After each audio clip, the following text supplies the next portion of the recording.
mortgage. Engagements were being paid into a charitable trust, and investigations revealed the trust was never set up. Well, to our political correspondent Lauren Taylor. Lauren, what's this all about? Well, what William Hague had planned to do was set up a charitable trust into which any fees from speaking engagements could be paid, and he listed that on the register of members' interests in advance. Now, in the end, the trust wasn't set up because it became too complicated, but he then didn't remove that entry. Now, today's report found that he'd been given 8 opportunities to correct that register and had failed to do so, but it also found that William Hague had actually asked his staff twice to correct it, and they had failed to do so. So the complaint against him was upheld today because it was an incorrect entry. But the Commissioner found that he hadn't deliberately tried to mislead the House and there were no irregularities, so there's no sanction against him. Is it going to be damaging, though, to Mr Hague? It's more embarrassing than anything else for the Tories and for William Hague because it paints a picture of a very disorganised office. If they can't do something simple like correct an entry in a register, then it makes them look very inefficient. But also it doesn't look good for William Hague, the leader of the opposition, to have a complaint by the Sleaze watchdog upheld against him, especially as he's been criticising Labour over Sleaze recently and arguing that all parliamentary procedures must be followed to the letter. Lauren Taylor at Westminster, thank you. The government's denied claims they knew about the foot and mouth outbreak 2 weeks before it was made public. The Agriculture Minister, Nick Brown, has insisted there was no deliberate concealment. During a meeting with MPs, Mr Brown did admit that officials are having problems disposing of slaughtered animals. Philip Ray-Smith reports. At this village west of Carlisle, soldiers get to work tackling the foot and mouth crisis. Farmers have been calling for the military's involvement for a long time to speed up the cull. But the troops won't be involved in the slaughter of livestock. They're only here to help with the logistics of the operation. Speaking to a House of Commons Select Committee, the Agriculture Minister denied keeping Parliament in the dark about the onset of the foot and mouth outbreak. I can give the committee this assurance. We did not know of foot and mouth disease in this country at a time earlier than has been reported to Parliament. What's long been a crisis for farmers is now becoming a crisis for the government. A newspaper survey today shows 52% of people think the government is wrong to press on with elections, and possibly a general election planned for early May. It also shows a substantial drop in Labour's lead over the Tories. In Keswick, locals staged a protest outside the town's job centre to highlight the grave effects of the crisis. They said they would soon all be out of work if the outbreak continues. The government, we feel, we've been deserted. They don't seem to care about the small businesses, and I think that their supposed relief package is very out of touch. And Prince Charles today announced he's cancelling his annual ski holiday at Closters, saying it would be inappropriate with the outbreak still ongoing. The fear of farmers in the UK is now being felt across Europe. There were street protests in Rome. And the Netherlands today recorded its first 3 confirmed outbreaks of the disease. 2 farms, including this one, were hit, as was a slaughterhouse that had links with France, where an outbreak was confirmed last week. 20,000 livestock will now be slaughtered, raising the spectre of a large-scale outbreak on the continent. Philip Ray-Smith, ITN. Well, our correspondent Tim Rogers is in Devon, one of the worst affected areas. Tim, I gather there's been changes in the way the Ministry of Agriculture is handling the problem there. Yes, absolutely, Nick. There's been an enormous amount of frustration and anger in the farming community here about the way the administration of this crisis is being handled. Simply not enough information getting across to the farming community. Well, apparently all that is about to change. The Ministry of Agriculture have announced they're bringing in a new Director of Operations, Andy Lebrecht, who's currently the Divisional Head of Strategy at MAF. He is being brought in to supervise the administrative side of this crisis, to make sure that farmers are well informed, that they're kept up to date with the latest developments, what's happening, and all the news is getting across. Now, the chief vet in this area, Ben Bennett, will remain in that role, if you like, supervising the vets and the work that they're doing, but he won't any longer have any administrative responsibilities. Thank you very much indeed, Tim. All 5 victims in Quenebra had eaten contaminated meat. Michael Dewberry makes more dramatic revelations in the Leeds race trial. Disruption as parts of Britain feel the worst of a big freeze. Caught with cannabis, 3 S Club 7 members are arrested. And in the southeast, thousands of patients told they may be at risk from an East London dental worker with HIV. And back from down under, the little boy cured of a brain tumour by pioneering Australian treatment.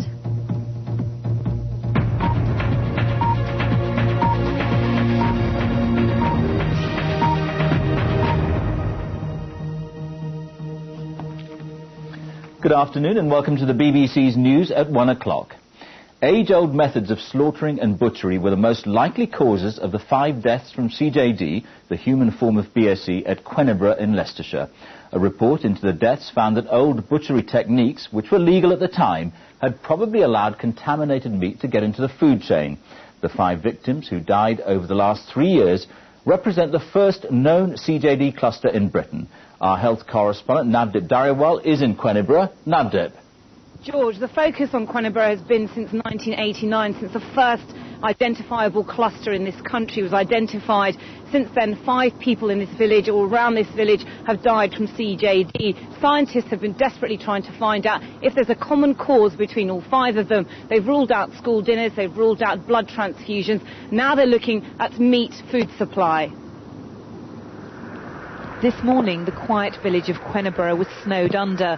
The residents focus what lies behind a 9-month investigation into why 5 people with connections to the village died of variant CJD. At a public meeting, Leicestershire Health Authority outlined its hypothesis as to why there's been a cluster of CJD cases in this area. Key to the findings is that all 5 people bought beef from 2 or 3 local butchers who used traditional craft methods in the 1980s. The butchers got their meat from small local abattoirs. Unlike modern methods, they used and processed whole carcasses. The cattle were broken with a spinal rod, and there was potential for cross-contamination in the cleaning and cutting methods from contaminated brain material. I think the first lesson, and probably scientifically importantly, is that it's doable.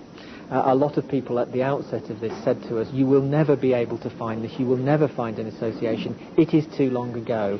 And I think what we can say is we have shown it is possible, people can remember if you ask the questions in the right way.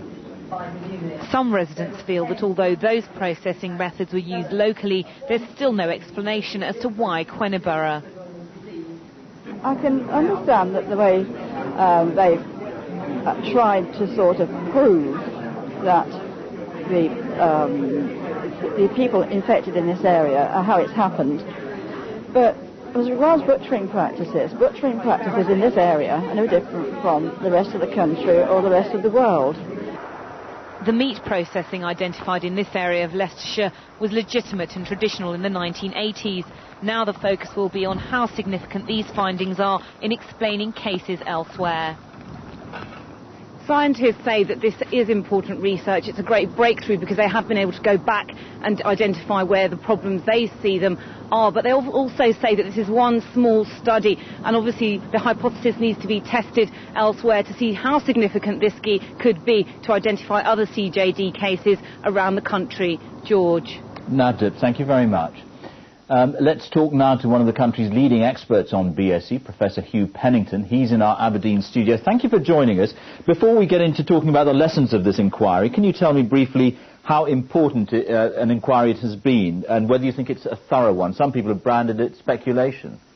Well, it has to be speculation in the sense that you're looking at circumstantial evidence, you're looking at things that happened many years ago, but it's a very important study because it is the biggest cluster, it's the only real size cluster of the variant CJD that we've had.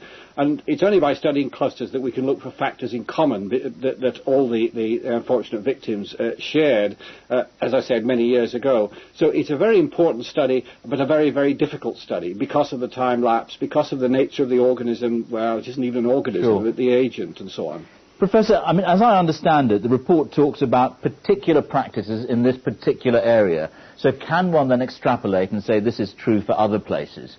Well, I'm pretty confident some of the practices, I know that some of the practices identified in the report were actually quite widespread at the time. And so it does still raise the question of why Quenebra and why young people, because obviously lots of people would be eating this meat other than young people. So although the study does focus on butchery, and it focuses on the part of the meat, part of the animal that we know contains high levels of the agent, that is the brain, it still leaves many questions unanswered. Professor Hugh Pennington, thank you for joining us. Thank you. Downing Street has denied claims that the government knew about the foot-and-mouth outbreak well before it was made public. It follows reports that timber merchants were approached weeks before the outbreak and asked about supplies of wood to incinerate animals. There's also growing criticism this lunchtime of the way the army is being deployed to help deal with the crisis. Our political correspondent Laura Trevelyan reports. As people from local businesses in Keswick who fear their jobs are at risk because of the foot-and-mouth crisis demonstrated outside an employment centre today, the government minister responsible for handling the affair, the Agriculture Secretary Nick Brown, appeared in front of a committee of MPs. As at 10 o'clock this morning, there were 394 confirmed cases in Great Britain. Mr Brown was asked if it was true that his officials approached timber merchants asking about supplies of wood to incinerate infected animals 2 weeks before the outbreak was revealed. As you know, there have been rumours swirling around. Mr Brown said there are always contingency plans in place to deal with emergencies, but made this categoric denial. I can give the committee this assurance. We did not know of foot-and-mouth disease in this country at a time earlier than has been reported to Parliament. Meanwhile, as the army are deployed for a second day to help deal with the crisis, there's criticism that they're not being used effectively. What we need is specific skills. We need slaughtermen, we need lorries, sealed lorries, the army don't have those, we need diggers, and we need people to direct it all. That's what we need. A landfill site as well would be very helpful. There is an army one, let's have that opened up and put it in there. Simple points, get it done. The Conservatives will try to exploit criticism of the way the government's handled the foot-and-mouth affair in a special debate in the House of Commons this afternoon. If, as an opinion poll out today suggests, voters are moving away from favouring an early general election because of the crisis, then ministers will be worried. However, the government's not yet showing any signs of shifting away from its favoured date of an early May general election. Laura Trevelyan, BBC News, Westminster. 2 cases of foot and mouth have been confirmed this morning on farms in the Netherlands. The European Commission is recommending a ban on the export of all animals and meat products. Continuing for months, with the epidemic peaking at the very time the Prime Minister wants to hold elections. Here's our science editor, Susan Watts. The government has turned to one of the country's leading epidemiologists, Roy Anderson, to forecast just how bad the epidemic is going to be. He presented this to MAF tonight and then told us his findings. With an average of 2 new outbreaks being confirmed every hour, he said the experts have now concluded the epidemic's running wild. I think everybody's in agreement, both government, the farming community and the independent scientific advice, that this epidemic is not under control at the current point in time. His conclusions leave no room for doubt. Although the figures look lower than the 67 outbreaks so far, the wide spread of this infection means it's going to be the worst epidemic of foot and mouth the country's seen. First of all, the total number of cases at this stage into the epidemic is smaller at the moment, but of much greater importance is the spatial dispersal of infection during the very early stage is much, much greater in this current epidemic. And therefore, although the 1967 epidemic was very serious and resulted perhaps in 2,000 cases, this one is likely to be worse because of the spatial diffusion, number one. Number two, because of changes in farming practices, larger herds and flocks. And number three, because of these increased movement and connectance between communities. And it's going to be bad whatever we do to try to control it.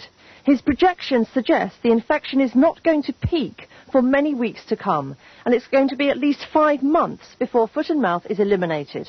And that's the best case scenario, and that's only if the government brings forward its preventative cull so it happens this week. If this cull is applied vigorously and effectively enough, you could turn the epidemic into a decaying process, hopefully within, a month to 2 months. doing something even better than that, I'm not convinced it's possible at the moment. Tony Blair is expected to call an election in the next 2 weeks. Professor Anderson's forecast means the very best the government can hope for is that the epidemic will be reaching its peak around polling day. And that's only if it's possible to speed up the cull. But the shortage of vets on the ground may take us into the worst case scenario. He says politicians have only themselves to blame for cutting back the veterinary sector. There has been a steady decline over perhaps 2 or 3 governments in the amount of resource available for veterinary surveillance and dealing with crises of this ilk. Therefore, this was, in some senses, an epidemic waiting to happen. If we don't put enough public resources into surveillance, both in the veterinary context and in the human context, then we must be prepared to pay the consequences when we do have a crisis. And this one is already a very considerable consequences for the country. Well, Susan Watts is with us in the studio now. And Angus Roxburgh is at the farm in Holland where this outbreak has just been discovered today. How much of a sense of shock is there, Angus?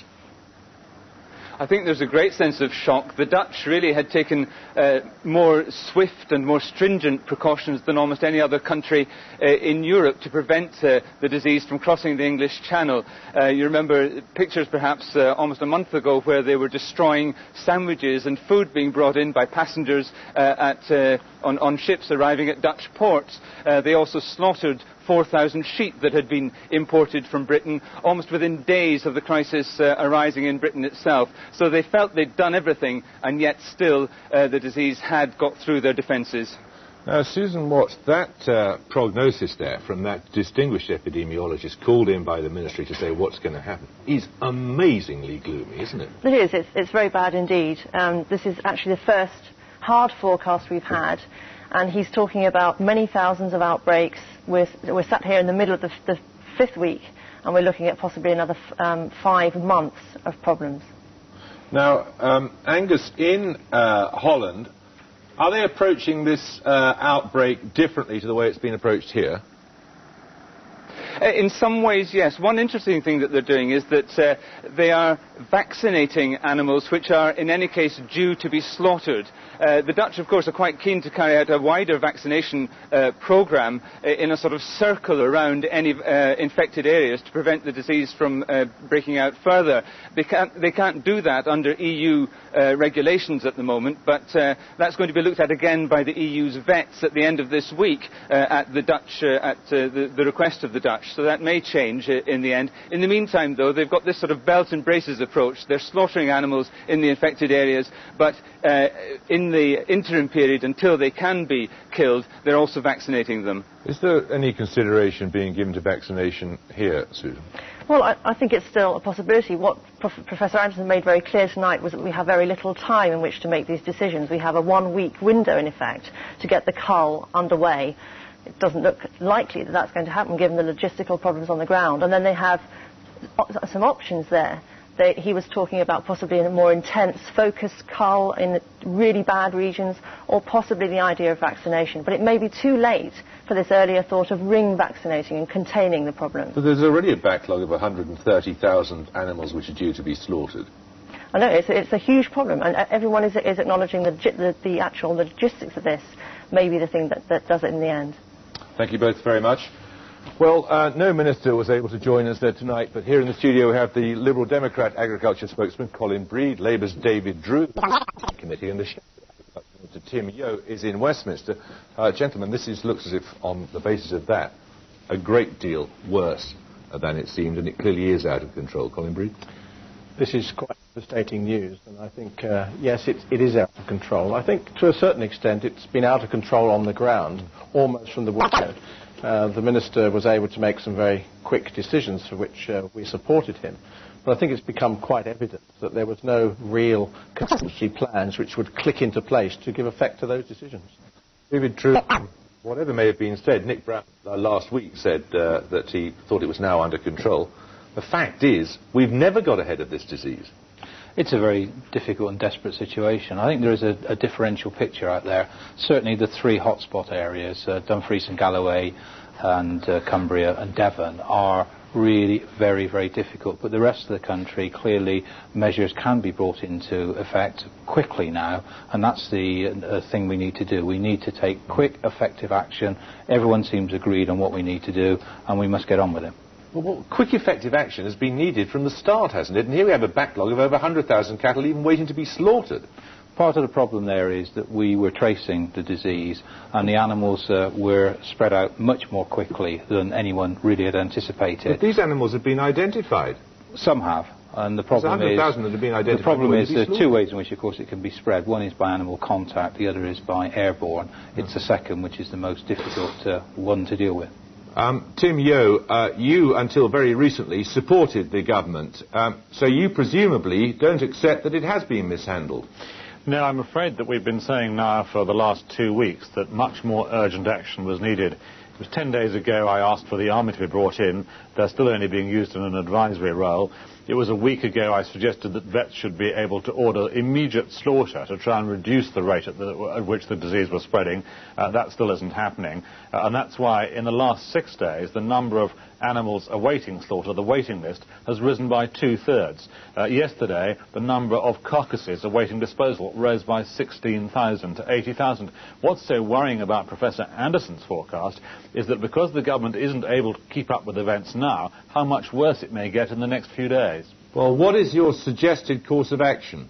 Well, I think now 3 things have to happen. Firstly, the army must be deployed to actually undertake tasks rather than just act as advisors. They would be ideally suited to set about disposing of all these carcasses, and they should be allowed to do that with all the logistical assets they can bring to that task. Secondly, vets must now go out when they're being called out to look at suspect cases with a valuer alongside them, so there could be an immediate valuation and with a team of slaughtermen to follow. There's no shortage of slaughtermen, according to the government. The team of slaughtermen should be able to follow within the hour so that the immediate slaughter can take place. And thirdly, there clearly does need to be the preventive measure on which Professor Anderson's forecast is based, and we would support the government even if they have to take drastic action to put that ring of safety around Cumbria. There's nothing, presumably, you could dissent from in that, is the Colin Breen? No, I think that's absolutely right. And I think some of the measures, if we learnt anything from 1967 at all, it was the fact that quick and effective action needed to take place. Not just decision, but action. And I think that's been the problem. What's so astonishing about this is the way that it took a month before the army was involved, and then they were only deployed with clipboards. There was no plan to bury corpses. Now there is talk of doing so. I mean, why is everything taking so long? Well, I think why it's taken so long is that the ministry, in a way, has handled this in an administrative and bureaucratic sense, rather than in a managerial, pragmatic sense. We are not allowing people on the ground to make decisions themselves when things need to be done quickly. They're having to refer back to MAF in London to get clearance from the Environment Agency in whether they can actually dig holes in certain places. All that sort of thing takes a lot of time, where we need to actually delegate responsibility down onto the ground. But you heard Professor Anderson in that report there saying this is a matter of urgency. Right now, this week, we have got to go in for a big, big cull. Now, on the basis of such urgency or lack of it, as we've seen so far, that isn't going to happen in time. It's not going to happen if we keep treating it as an administrative exercise rather than a management exercise on the ground. David Drew, that projection from that respected epidemiologist, called in the official advice to the ministry, predicts that this thing is going to peak around the time that Tony Blair wants to go ahead with the elections. Well, it makes any election very difficult. I've said that time after time. It's not something that in a semi-rural area like my own is very easy to contemplate. We will have to obviously take that on if it occurs. But there are some real difficulties, and I wouldn't pretend otherwise. Tim Yeo, is your leader now going to come off the fence on this question of whether an election can go ahead under these circumstances? Well, there doesn't need to be a decision tonight about the election. What there does need, what Tony Blair should do tonight, is to start to take this issue a great deal more seriously. He is head of the government. This country is now in serious peril about the future of its livestock industry. It's extraordinary anyone should even be discussing the election date. The overriding need is for Tony Blair to admit that he's handled this far too complacently from day one. He should now take the steps that we have suggested. He could order those before the night is out. And if he does that, then people people will start to think that he's trying to get a grip of it. At the moment, what he's trying to do at each stage is to play down the gravity of the situation. And there should be no thought of discussing election dates until we see the government tackling this with the urgency and seriousness that it needs. In view of that prognosis we heard there from Professor Anderson, do you think this is the right time for people to be talking about reopening the countryside? No, I don't. There's a very muddled message now coming out of different government departments, and it is extremely dangerous if this disease is still spreading as fast as the professor suggests. It's extremely dangerous that people should be encouraged to go into the open countryside. We need to remind people of the warnings that were quite properly issued by the Minister of Agriculture at the start and have been repeated by him. That is the instruction that should go out from all government departments. Tourists should confine themselves to the urban areas where there's no risk of spreading this disease, or into villages which are clearly well away from livestock areas. Do you share that view, Colin Bree? I do. I don't say that we reopen the countryside. What we need to demonstrate is there are lots of areas which have never been part of the restrictions, and yet they are being severely affected by the impression that people cannot go anywhere. Was it a wise thing for the National Trust to reopen a lot of properties to visitors? Well, I would think they would have to take it on a case-by-case basis. Quite clearly, certainly in my own constituency, where we do have National Trust places, they are very close to livestock farms, and I would be very worried if they were to open those. Yeah, I agree with Colin there. I think we need to recognise that a number of these facilities should be opened up to get the tourism industry back on track, but there must be no risk whatsoever of contact with livestock. That is the bottom line. We must keep people away from livestock. Can you really expect somebody planning a trip to the countryside, on the advice of the Prime Minister that apparently we can go back to the countryside, to know in advance whether he's likely to be in a place where there might be livestock? I don't suggest you can. Well, I think you can. I mean, I think we're talking about obviously visiting buildings, visiting features which are not in the countryside as such, where animals will be there. We've just got to get measures in place so that we have a balance between saving our livestock industry but also making sure that our tourist industry is able to get people not just from this country but obviously from the rest of the world. Will you at least accept that this has not been tackled with the urgency it deserved? It's been a problem because it's spread so quickly, and I think that has shocked everyone. But there are many reasons, and I do disagree with Tim Yeo about the fact that although I would agree that the three issues that he's highlighted tend to be the ones we should be pushing on. It's easy to say get the army in. What we need is specialist people. It's pretty easy to do, frankly. Well, it's not, because the fact is that what we need is the specialists in place. We need the vets, we need the slaughtermen, we need the valuers. They're the people who move this thing along. People are supposed to be able to be deployed to save the country in the event of an invasion. And that's what we're doing. We've got well over 1,000 vets out there now. It took a month to get them out. Well, there's a good reason why it does take time, but those people are there now. They're working very, very hard. You've got to remember there are issues about when they've seen a foot and mouth incident, they are then claimed to be a dirty vet, and they have to obviously go on away for 3 days, and that is a problem.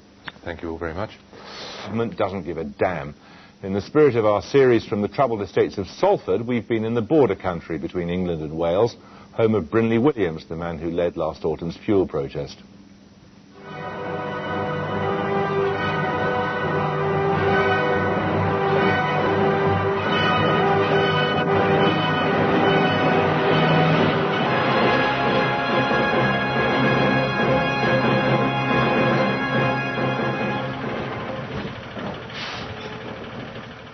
In the morning on the Welsh borders, and Brynnle Williams is dealing with the anonymous business of slaughter.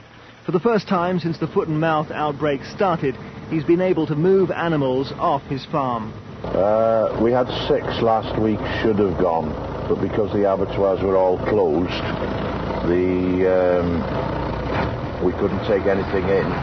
But it's putting a terrific pressure on my own family. With my son, he's very wary of cars coming in the yard. My wife's aware of it. She goes where she works. She comes back, she disinfects and everything. At the moment, we're still outside the exclusion zone, and I would hope to God that that's where it's going to end. Brynnle's village is Kilkine. It's surrounded by land that's been farmed for generations, where the assumption is always that sons take over from their fathers. But assumptions and assurances and certainties are being poured away now. This whole area was already on its knees after BSE. Now it feels to some as if the land itself is being destroyed.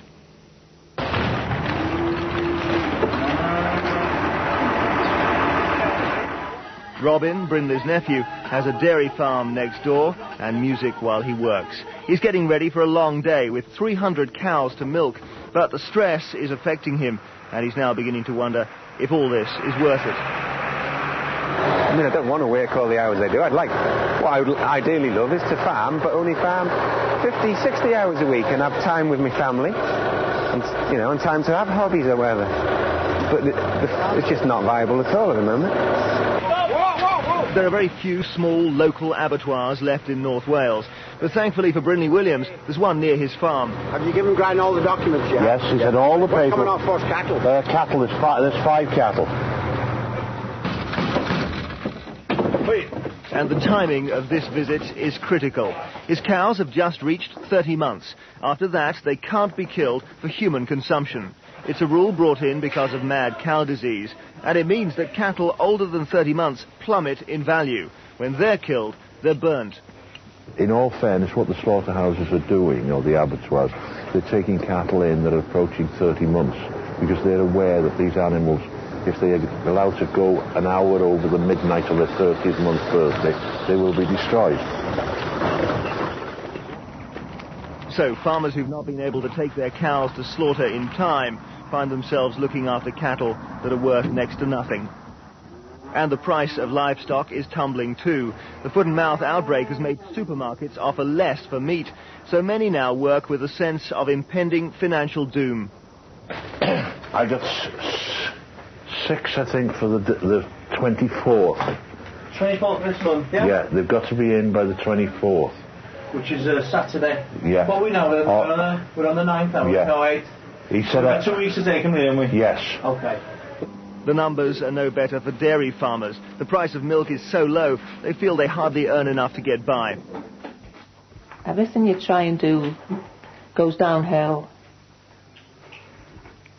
And we've always been in milking cows, and you try and do the job right, but then something comes and hits you down all the time. You know, those BSE, you know, this foot and mouth. And nothing seems to be, you know, making it worthwhile. We can't survive much longer as it is. How much do we get a pint? 9p. 9p a pint. So, that can't be right, can it? Brynnle heads home. His animals have been killed at his instigation, but he sees a world of difference between that and slaughter after a visit by government officials. At least these animals, as I say, they've been cared for, they've been nurtured, they're healthy, they've never been abused, and they've had, 20 minutes, half an hour journey here, and that's it. There'll be no fuss, they'll be quietly dispatched, and then once again they will go back into the local economy. Give the Ministry in Carnarvon a ring and see what they say. All right then, no problem. All right, bye-bye. Brynnle's daughter Kate works as a veterinary nurse in nearby Holywell, and many of the farmers from Kilkine visit the practice. In this area, every other living is made on the land. Kate is busy, even if her surgery is not. He's received the post, and all he's received is a blank application form, and he's absolutely desperate to move these sheep of lamb in. All right then. Okay, thanks. Ta-da.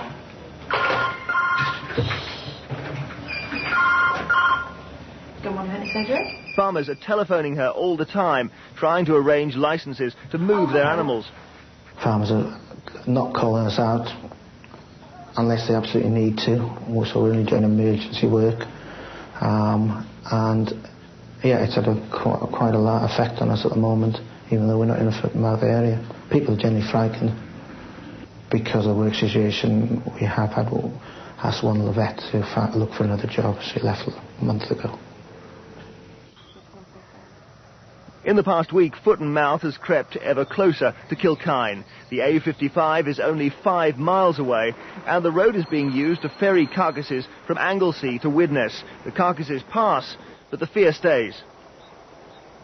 You imagine now, there's over 200 cattle on this farm. And I hope you never do come back, if it ever comes here. But can you imagine these lying on the floor with their legs in the air? Because that's what they will be doing. Because some miserable so-and-so somewhere in the government has decided that they're quite safe once they're dead. They're quite safe once they're dead. Why are they transporting them 100 miles to incinerate them? Why don't they bury them on the farm? If it's my problem, why not bury them here? Shoot them and bury them right away. Let's have the grim reality of it. Because everybody seems to be shying away from it. They see it from miles away. They see the funeral pyres. They don't see what goes on in here. What goes on in here, they don't see that. No bugger sees that. Last year, Brynnle was on national television wall to wall as one of the ringleaders of the fuel tax protests. His 15 minutes of fame only reinforced the sense of isolation now. He can't man the barricades again. How can he protest against a disease? For his family, it feels like a watershed. It's really getting him down because there's so many people phoning him with their own individual stories of how they can't cope and what they're going through. It's getting to the point that his blood pressure's through the roof and he can't cope. He takes it all on his own shoulders and he tries to fight everybody else's battle, but this time he can't. It's against the ministry and the government, and they have decided that that is how it's going to go and that is how it's going to go. For Robin, the narrow day has offered no answer to his wide-ranging thoughts that there is a pointlessness in what he does now. He's bitter. Each of his bull calves is worth £1. That doesn't sound like business to him. When these are born, a lot of them could be born at 4 or 5 o'clock in the morning. Somebody's got to be there with them when they're being born. Why would you want to get out of bed at 4 o'clock in the morning to help a calf being born? It's only worth £1. Would you get out of bed for £1 in the middle of the night? I mean... The rural shutdown the government has tried to avoid is a reality here. The village shop, the hub of daily routine in Kilkine, might as well be closed. It's a very quiet place now because they've all tended to keep their animals away from the lanes. Of course, there's no walkers or anything allowed. There's signs up everywhere, and it's so quiet. It's eerie quiet. It's very unnerving at the moment that it could be like that anyway, because even the birds don't seem to be thinking. Yeah. And she's almost paranoid about strangers. Especially if they got walking boots on, or if anyone's on the mountain bike, we would ask them. There's one lady the other day, and she stopped someone coming up the hill, had a little pack on the back, and he'd have said to them, "Don't even think about going on the footpath." This is the local agricultural college, where the next generation of farmers ought to be in training. It's empty now because of the crisis, but for its principal, there are longer-term worries about what it's doing. Yeah, the average age of farmers now in Wales is 55 years of age.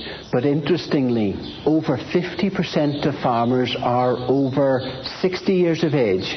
And the more concerning statistic is that only 2% of farmers are under 30. In France, the average age is 28. This is a milking parlour the college spent £80,000 to build. It's for training. Sadly, it's beyond the dreams of most farmers around here. Well, this is a real serious situation. Many farmers need to invest this sort of money to bring their milking and their dairying facilities up to the present standards, but they just haven't got the cash or the cash flow to undertake this investment at this time. The trucks bring questions. Now the movement ban has been relaxed. Animals are being transported long distances for slaughter. These lorries have come at least 4 hours from Scotland.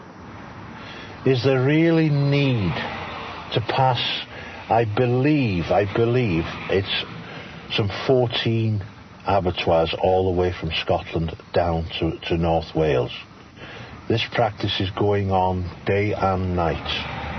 Now, if it's happening in this part of the country, It must be happening in other parts of the country.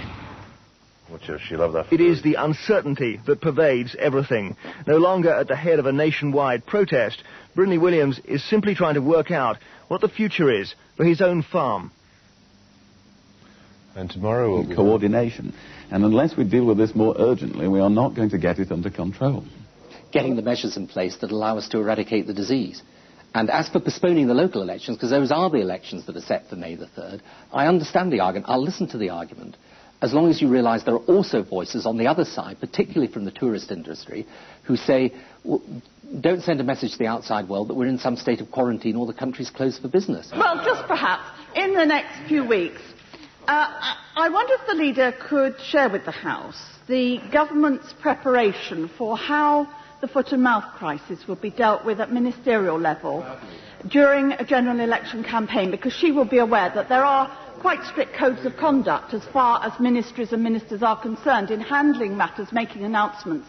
And I wonder how the government have considered making announcements and keeping people properly informed of developments during a general election as far as foot and mouth is concerned, particularly as the Minister for Agriculture yesterday did indicate that this crisis is likely to go on for several months. Well, as she will be well aware, of course, if a general election were to be called, ministers do not cease to be ministers because there is a general election in place. They continue to carry out their duties. And she raised the issue of the code of conduct. My recollection and my impression has always been, although of course this will be a matter of discussion should a general election be called, but my recollection has always been that what is intended is to ensure that the holding of a ministerial post does not lead to very, very controversial party political issues, decisions being taken which might bind a subsequent government, unfortunately, and indeed to a move not to exploit for party political advantage what is a ministerial position. Saying that his honourable friend, the member for Leicester East, had been, quotes, cleared by the Standards and Privileges Committee in the matter of the complaints made against that member. My reading of the report says that there were indeed 8 complaints not upheld, 8 were not completed, and 1 was upheld. And in the report itself it says we have not found answers to all outstanding questions. It does strike me that either the Prime Minister is receiving very poor advice indeed from people who did read the report in order for the Prime Minister to say that his honourable friend, the member for Leicester East, had been cleared, or that the Prime Minister somehow didn't understand what the report said. Now, one way or another, we need a debate to winkle out whether the Prime Minister is being badly advised or whether he's dyslexic.